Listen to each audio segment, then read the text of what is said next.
দুনিয়ার মানুষেরা এমন কোনো বিষয় নেই যে বিষয় তোমার প্রয়োজন হতে পারে, আর আমি আল্লাহ ওই বিষয়গুলো আমি কোরআনের মধ্যে এমন বিষয় নাই যে আমি বলে দেই নাই। বলেন সুবহানাল্লাহ।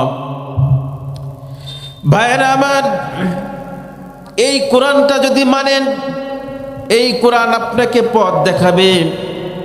যেভাবে সূর্য মানুষকে পথ দেখায়, আলো দিয়ে মানুষকে দুনিয়ার অন্ধকার দূর করে দিয়ে যেরকম আলো দেখায়, ঠিক অনুরূপভাবে এই দুনিয়াতে চলতে গিয়ে অনেক বাঁকা পথ রয়েছে, অনেক বক্র পথ রয়েছে, আছে কিনা বলেন?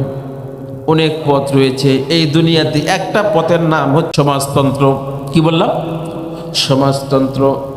আরেকটা পথ হচ্ছে পুঁজিবাদ, আরেকটা পথ হচ্ছে জাতীয়তাবাদ, আরেকটা পথ হচ্ছে ধর্মনিরপেক্ষতা মতবাদ।